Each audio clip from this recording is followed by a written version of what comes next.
Hi, it's Debbie Gilbert. I'm the host of the Business Awards show, and I'm also the founder of the Best Businesswomen Awards and the Best SME Awards.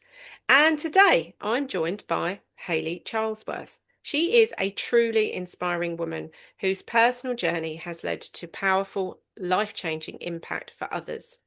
Hayley is the founder of Harry's Pals, a charity born from her own experience as a parent navigating the unimaginable, raising a child with severe disabilities after a traumatic diagnosis.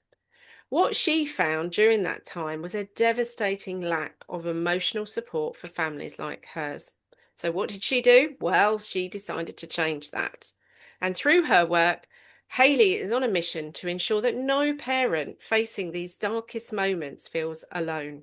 She provides mental health support, which is vital, community, and understanding where it's needed most. Today's conversation is going to be around resilience, honesty, and turning pain into purpose. So I'm really excited to have this conversation with her today. She was a silver winner in the Best Businesswomen Awards last year for Charity Champion, and she has won some other awards, which we're going to talk about today as well. So welcome, Hayley. Hi, Debbie. Thank you so Lovely to have you much for here. having me on your podcast today. Brilliant, and it's so nice to meet you again. Um, I really want to know more about the story behind Harry's Pals and where it began and how you've evolved this charity over the past 4 years. Okay. Well, the story behind it is the charity's namesake, who is Harry, who is my son. Harry is 11 years old and he has very complex needs. He has quadriplegic cerebral palsy. He's got no functional use of his arms or legs. He's tube fed because he's got poor tone in his core, so it means he can't swallow safely. He's registered blind. He has a huge list, unfortunately. Despite that, though, he's a very smiley boy, which is great. But we didn't realise when Harry was born that he was going to be disabled. I had a really relatively normal pregnancy. Was very excited to be having a baby boy. We already had a 2-year-old daughter. To us, it was just, I don't know, just expected that when you have a baby, you're going to have a healthy child. We were going to come together and it was going to be this cereal box type family of four, 2-year age gap between the children, so they'd be able to play together and make memories as they grow up. And then the day after Harry was born, we didn't know what was the matter, but he did start to have seizures, and he was taken to neonatal, and they did tests on Harry because they couldn't fathom what was wrong with him. At one point, they said it's meningitis. They thought perhaps it was some sort of viral or infection. And then as days went on, he was continuing to have seizures. More tests came in. They did EEGs. They did an MRI scan. And all this time, we were just told, we don't know what's wrong. It might be something to do with his brain. And unfortunately, it was. We was given Harry's diagnosis when he was 3 days old. Wow. I'm giving a bit of background because it really kind of just demonstrates the need for Harry's Pals support. But long story short, we was ushered into a side room and with a notice on the door saying "Do not disturb." So we knew it was going to be bad news. The consultant showed us a picture of Harry's brain, so a black and white image of Harry's brain, and he said, "All the areas that are white, these are the areas that have been taken out by strokes. He has suffered significant brain damage, and he will likely need round-the-clock care for the rest of his life." He'll probably have learning difficulties. It was just a huge long list. Cerebral palsy, and just all these different diagnoses kind of bandied around. Meanwhile, my husband and I were just sat there like rabbits in headlights trying to process it all. And then at the end, we was told that you never know.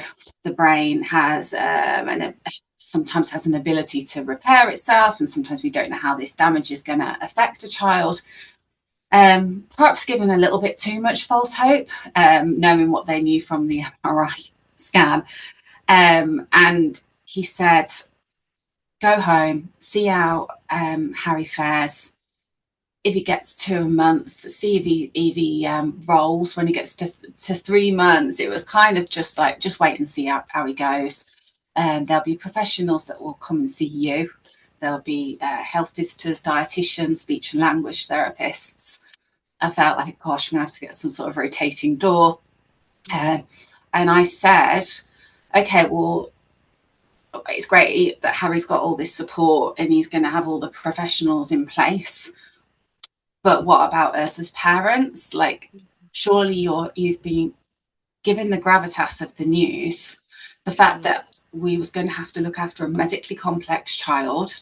It's hard enough taking a newborn home anyway, as any, you know, that we would be automatically have some sort of mentor or support worker, someone to hold our hands a little bit, providing emotional support, practical advice. And the consultant just said, oh, no, it's not something we offer. If you want to, you could speak to the chaplain at the hospital, which I didn't know enough about chaplains at that point. I think they are really good to talk to, but he said it's a bereavement chaplain, which felt sort of adding salt in the wounds because you already felt like you'd lost the child that you should have had, and then to go and speak to somebody who deals with bereavements. He said, well, go home and have a look online. I'm sure there's charities out there offering this support. So we did. We left the safety net of the hospital, which we didn't want to do. We went home, scared to death, traumatized, grief-stricken, and then we looked for emotional support. We realised that to be able to look after Harry, that we'd need to look after our own mental health as well. But despairingly, there was nothing. Well, there was lots of charities offering counselling, not counselling, practical support, funding, advice on all sorts, but no one offering any emotional support. And by emotional support, I mean counselling or therapy that for parent carers. And that just seemed incredibly short-sighted to me. And that had a huge impact on my ability to cope. And and also my husband, Andy, those first months and years were incredibly hard. To be really blunt, we'd wake up every morning wondering whether Harry would be with us. We was living on adrenaline, and things could have been different if we would have been able to have someone to talk to. So in 2022, we set up Harry's Pals charity, 7 years on, and we are providing that support to families up and down the country. But presumably, Hayley, you didn't have any experience of running a charity or setting up a charity. What was your background? What did you do before you had your children? My background's in marketing. I've got a marketing degree. So there are little bits that lend itself to the charity. Although since I did my degree, things have come on quite a while, a long way, especially in terms of like social SEO and or social media. But yes, my background was in marketing, and that was another thing that was really hard because after I had Harry, I did try and go back to work, although difficult because Harry has lots and lots of appointments. I wanted to be able to just do part-time, few hours, even working from home, but that just wasn't a possibility. So not only are families losing the child that they thought they would have, and they have all the grief of that, they also losing their own identity and potential for the career. And because looking after a child with life-limiting or life-threatening condition takes up an awful amount of time, and is very, very, demanding physically, emotionally, and practically. So you took this brave step to set up a charity, which you requires anyone to raise a certain amount of money to start with, doesn't it? And then you have to register with the Charity Commission. So there's quite a lot of paperwork to go through, isn't there, when you sort of set it all up? Mhm. So how did you go about getting that first step on the ladder? What did you do? So the charity stems from, we set up the Helping Harry Trust when Mm, Harry was about 2 or 3 years old. Basically, I live in a village, and a lot of the friends within the village and the community said, you know, we'd like to set up this trust for Harry. And I thought that's such a good idea. It's something proactive we can do. yeah. We can't change the outcome for Harry, but we can certainly make sure that he gets the treatment that he needs or the equipment that is Mm, needed. Because anything with a send price tag is, ridiculously, unjustly expensive. So we set up the Helping Harry Trust. And mm, through that, we began to organise events. We did like a Strictly Come Dancing event. We held a ball, and it was, very successful, and we was able to raise enough for Harry to be able to afford the things that he needed at the time. Through that, I started to meet with other families who found out about the Helping Harry Trust, and I began to talk to them, and I realised that they struggled with the lack of emotional support as well. I also, it just opened more networks for me at that time, and I realised that what I really wanted to do was to be able to bridge the gap in support that we had experienced, and so many of the other families that I began talking to had also experienced, and I was just hearing horror stories about the impact that not being able to deal with the trauma that the families have faced had impacted so many years of their lives. The so so yes, it started from the Helping Harry Trust, and it evolved to become Harry's Pals. And the trustees that we had on the Helping Harry Trust came with us, and we worked together to set up Harry's Pals. And it was a really quick process, actually, because I thought, and I was told, we was advised by solicitors, that it takes a long time to become a charity. It's quite a lengthy process. There's a lot of hoops to jump through. You probably will put the application in, and then it's going to be 6 months. We put the application in February 2022. By April 2022, we were a registered charity.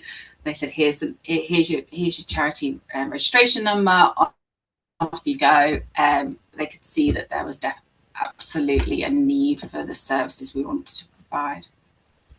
Wow, that is quick. Yeah, because I have heard some horror stories about how long it can take to register a charity. So, talk me through those services in more detail that you're offering to people. So we offer three main services. Our core offer, so what I feel very passionately about, is making sure that families that are given a life-limiting or life-threatening condition for their child are able to access counselling and therapy. Mm, So we offer free counselling and therapy to parents who have obviously are going through really harrowing times, trying to come to terms with all the complex emotions and feelings that they're grappling with, and to also find coping mechanisms for the road ahead. So we have a team of counsellors and therapists that we work with, and it's really important to us that we can pair up counsellors and therapists with the families so that they have the most impact. So we don't just work with families that have had perhaps a birth injury. Some of the families that come to us have had a cancer diagnosis for their child. Some families, their child might have been in a car accident. So it's a real mixture. And what the support that they need differs from parent to parent. mm, So we offer a lot of trauma therapy. As mm, you can imagine, being told that you're every parent's worst nightmare, really, that you're going to outlive your child, is traumatic.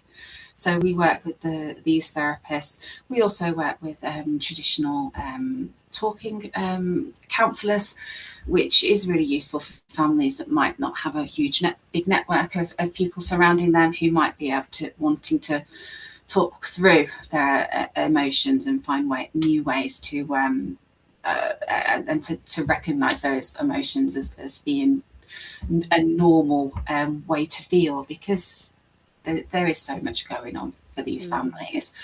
To begin with, we offer 6 sessions, and then we look to increase that to up to 10 sessions. And for anyone who might be listening to this, it's a really simple process. We know that parent carers are having to jump through so many hoops to get the support that they need. We want to make it easy for you. We don't ask for War and Peace. We just ask you to fill out a simple application form, which is on our website. We also offer short breaks.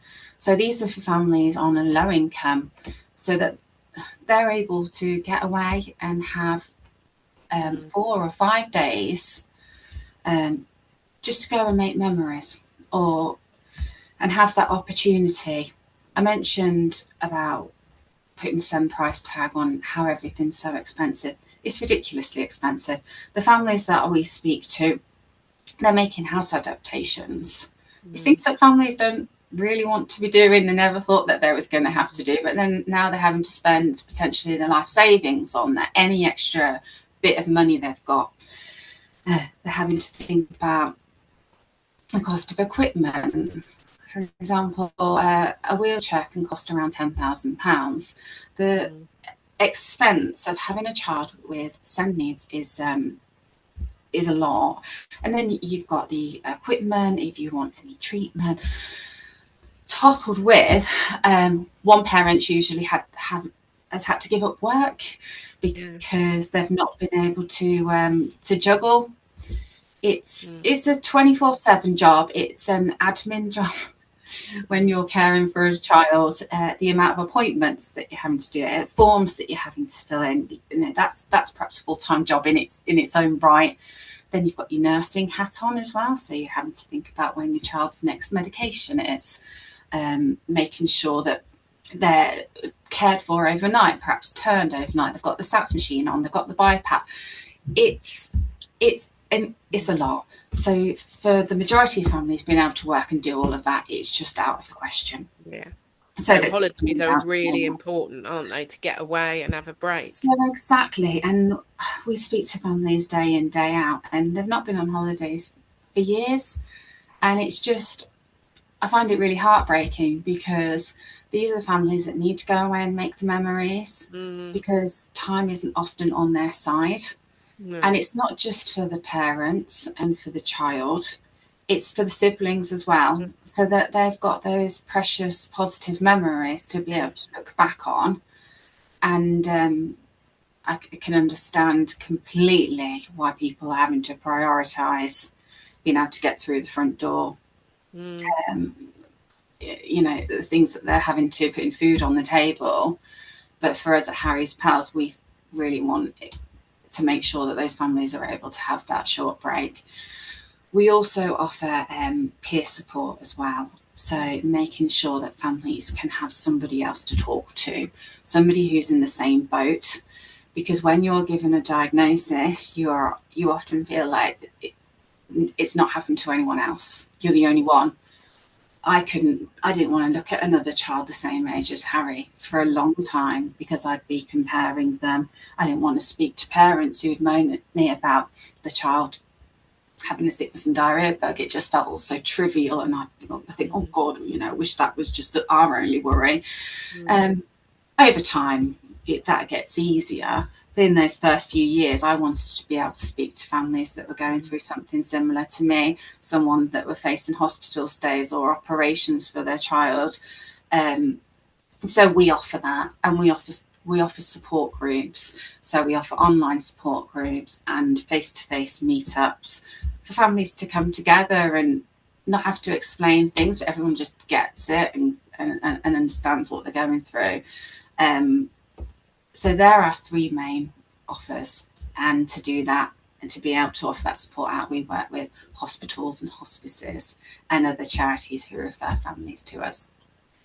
So you're working with people across the UK, aren't you? It's not just in your local area. So we work with families across England, and these families are referred to us, like I said, through Mm. hospitals, hospices, and other charities. And the criteria for our support is that the diagnosis is in the past 5 years, that Yeah. they have a child with a life-limiting or life-threatening condition, um, and in the case of the short breaks, that they can otherwise afford to go away. But we want to support as many families as possible. Um, at the moment, we've also set up an all-party parliamentary group, Hmm. and what we're doing, what we strive to do, working with MP Matt Bishop, is to make it mandatory, really, that if you're told that your child is going to have a lifelong condition, a serious condition, that you're automatically signposted to a counsellor or a therapist, and it's almost like an opt out, that Mm. you should be going home with your baby, with all the professionals to support your baby. But what happens if that linchpin of the whole family crumbles under the strain of everything? That person needs to be supported too. So we're working. We've put together an APPG, and we've got our next meeting soon, to push that through, and hopefully get government support with that. Oh, it's vital. I mean, everything you're describing is, you know, why isn't this in place? I don't get it. It's 2026. This should all be, like you said, in place when people leave hospital with a child. Yeah, Um, and we know that it's yeah. not. We know the uh, if anyone's interested, there's a research paper from Dr. Siobhan O'Dwyer, Hmm. uh, from the University of Birmingham. She's a professor, and she's basically she spoke to hundreds and hundreds of parent carers, and 1 in 10 of those parent carers had tried to kill themselves or Mm. thought attempted suicide, and it's shocking, really. But to us at Harris Pals, it's not surprising, because we speak to mums and dads day in, day out, who are at crisis points. Mm. The impact on the family's ability to cope with not supporting with their mental health means that more families are breaking up. Parents are not staying together because of, as you can imagine, the strain that this would put on a relationship. Um, Siblings, they're obviously struggling, and in some cases, children are having to be taken out of the home because the parents aren't able to offer the Mm. support that they would have been able to if they would have been given that opportunity to work on their mental health. Yeah, so the impact is far and wide, isn't it? So let's talk about awards. So you entered the Best Businesswomen Awards last year and you got a silver award for Charity Champion, which was amazing. So we Mm-hmm. get a lot of entries in that category. So to be one of just a handful of charities chosen shows, I think, how much the judges saw that journey that you've been on and what you've created, which is truly amazing. And you also won an award in Northampton, didn't you? Tell me about that. I won a Rose of Northamptonshire award, which was fantastic. Actually, it's so nice to have the acknowledgement, and that opportunity as well to tell people about Harry's Pals. Mm. Likewise with the with this award and the silver award, that was an absolutely fantastic experience, because it's so nice for Harry's Pals to an opportunity for Harry's Pals to be able to raise the profile. Um, so yes, hopefully, fingers crossed again this year. We Who knows? But yeah, it was a great opportunity to get to meet to all the other nominees, and yeah, an absolutely great bunch, and a very worthy charity actually this year that took the gold. So well done Yeah. to them. So let's talk about how businesses can support you. What kind of support do you need in 2026 and going forward? What's the biggest things that can really help you push these services out there to more people? Corporate support is Mm. would be amazing if anyone's listening to this and they run a business or they can speak to the powers that be. Consider making Harry's Pals the charity of the year. Or, you know, if that seems too big of an ask, could you get your team together to take part in one of our challenge events, or maybe organise your own event? Me and my colleague are doing Snowdon Sunrise at the end of the month, um, uh, which is a great opportunity because obviously for us at Harry's Pals, it's great. We can put a nice press release out. So there's some real benefits to your organisation in terms of supporting Harry's Pals. Um, Volunteer. We're always looking for volunteers. We're a really small charity. It's literally myself. I've got one colleague. We're advertising for a new position at the moment, but we're a really small team and we're trying to bridge a huge gap in support. So we have things that anyone can do, whether you are fancy setting up your own event or even just a bit of admin. Even if you've got an hour a week, an hour every month, please get in touch. So we're always looking for volunteers. And then prizes, if you've got a service that you might be able to donate or a product, that's always really welcome as well, because we quite often have online auctions and raffles and all sorts. So, but yeah, just ring me. I'd love to speak to you if you're You've interested. got an Inca Trail coming up, haven't you? Did you mention to me? We have. So at the end of October, we have, I say we, the People in Glazing Society, and very lovely Sarah Ball has organised for a team within the window industry to go and do the Inca Trail. So it's a 10-day hike to Wow. Machu Picchu. It looks absolutely stunning. And we still have some places available on that. So if that's on your bucket list to complete the Inca Trail, it's October this year. I'd love to hear from you. So that's our big event for the year. But aside from that, we have comedy nights going on, and we have lots of different challenge events. So if you're interested in doing a marathon or whatever it might be, we've got wing walks and all sorts, then please just have a look on our website or contact me with any ideas that you've got for fundraising too. Because you don't get any government funding, do you, Hayley? You have to raise every penny yourself.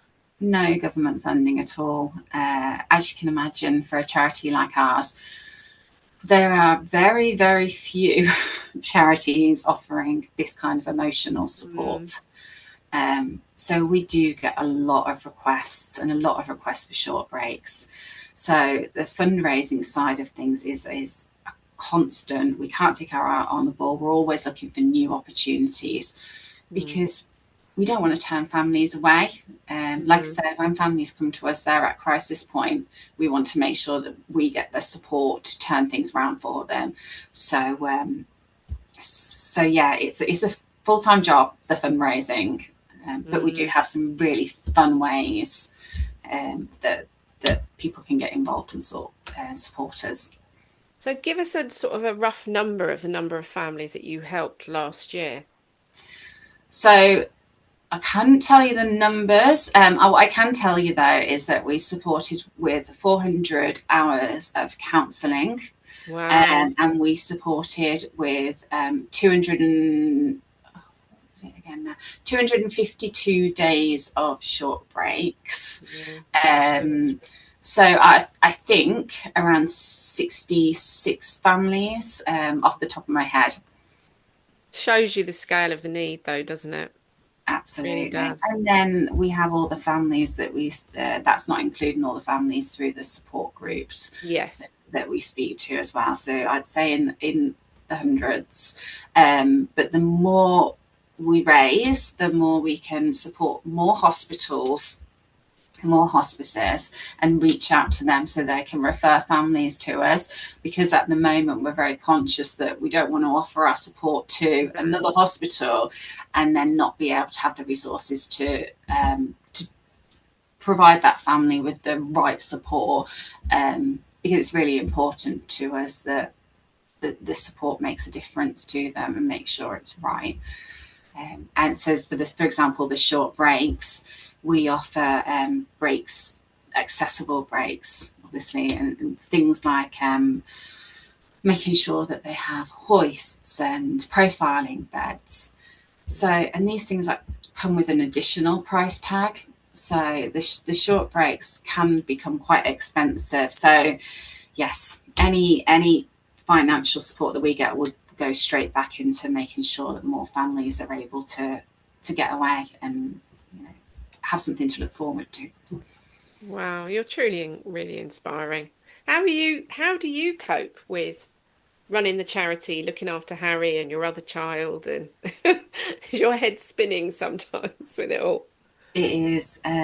It's full on, but what I do really enjoy about Harry's Pals is being able to Mm. turn, you know, a really difficult situation into a positive, and it's it's incredibly rewarding to hear back from families or to see the photographs of the families who have been able to take their child on the beach for the first time.